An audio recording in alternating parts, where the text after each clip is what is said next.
In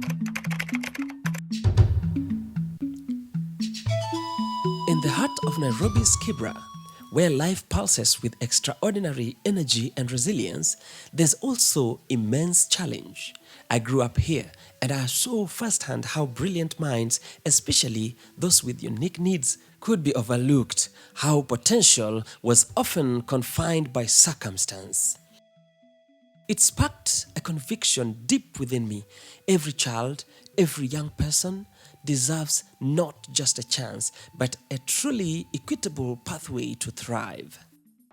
Tabasamu Watoto Inclusive Center is a community-based organization that is dedicated to improving education for children and families made vulnerable by issues of special needs and poverty.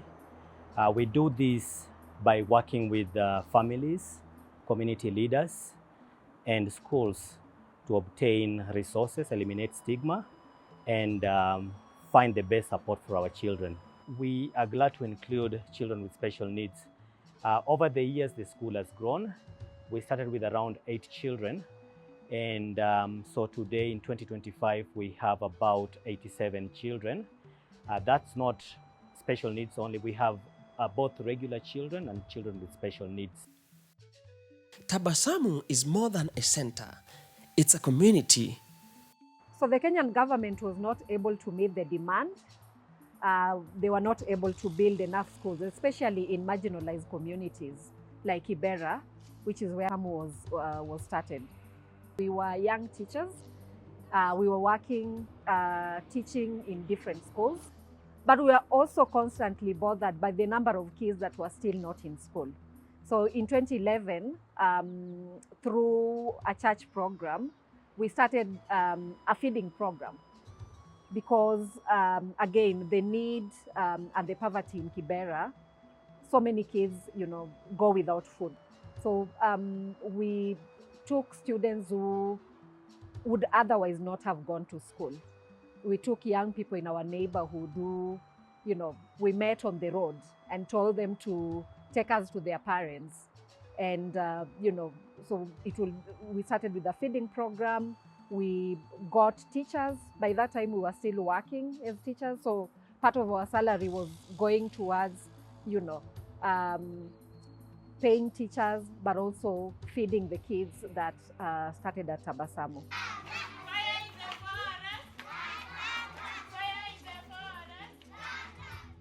I've worked at Tabasamu for 10 years.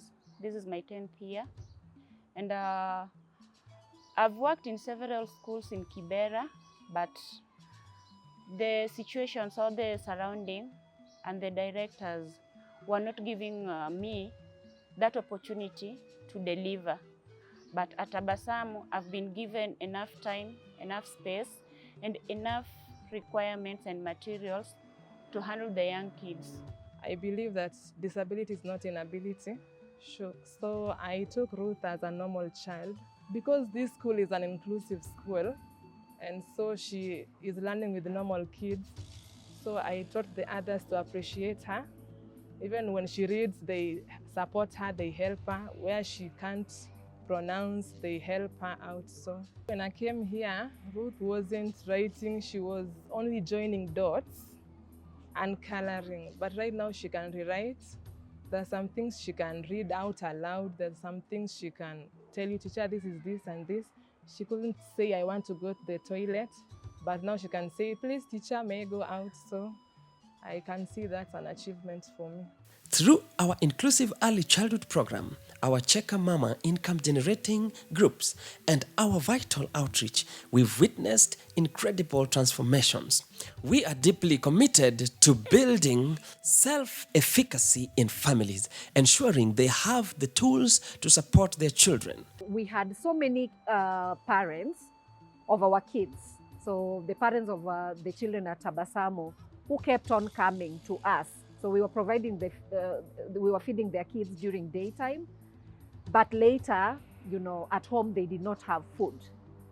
So we had a lot of families and moms coming to us if we could share the food, the school food with them, so that they could feed their kids when they go back home. And that wasn't sustainable. We were not able to sustain that. So that is what gave birth to the idea of Cheka Mama. So the story of Cheka Mamas began there. So we took women who were never in their lives in stresses. They had never made anything in their lives. So we took moms who were just at home and trained them in income generating. Kwa majina naitwa Victoria Wamboi. Mimi ni mama wa watoto wanne. By now Cheka Mama iko na 14 years. Katika Cheka Mama kuna wamama more than 50 ambayo wafanya kazi na Cheka Mama, wanashona. Hii kazi imetusaidia sana. Ada mkubwa wetu Karo, kwa sababu Karo ndiye alitupeleka hiyo training 2018, akatufunza sisi kama Kibira public space. Kila mama ako na watoto ambao wako shuleni. Na hao watoto vile wako shuleni, hapa tukifanya kazi kama zile mnaona tume display hapa kwa meza, hawa tukiuza sasa ile tumeuza. Kuna ile percent yetu tunaweka chini na ile percent nyingine tunaambia mama mtoto wako asifukuzwe shule na uko katika Cheka Mama. Sema ni asante na tunaendelea mbele. Hata nikitoka na furahianga, hata nikiamka kujipanga naenda shule. Najivunia sana kwa umri wangu kuja kujifunza hapa na nimejua. Nashukuru wote wale wametufanya tukue hapa na mapato tunapata. Saa hii mboga siitishi pesa, maana saa hii hata uchumi imekuwa ngumu. Siitishi pesa kupitia hapa na mimi naendanga na mboga, naenda saa zingine na unga na saa zingine tuko na chama hapa ya merry-go-round yenye tunapeana pesa. Unapata tumelipa school fees, tumelipa deni fulani, kama ulikuwa na deni fulani umenunulia mtoto uniform, hivyo inatusaidia sana. Na shukuru. Tunaombea Cheka Mama Super Mamas. Mungu awape nguvu. Karo Mungu ampe nguvu. Dennis Mungu awape nguvu, kwa sababu maneno yenye wanafanya mtu mwingine hawezi fanya. Sasa tungekuwa tunalipa. Hakuna kitu tunalipa hapa. Tunapewa chai. Tunashinda hapa, nyumba ni free. Wageni wakija tunauza vitu zetu. So wabarikiwe tu na wabarikiwe tu sana. Families that we help is a joy that I have within myself. You know, I love helping. That is one thing that I found about myself. I just like helping people, you know, just being empathetic and helping them, you know, to make it through life. I'm really, really happy to know that, you know, families and the students and the community members that we are helping are actually succeeding in the community.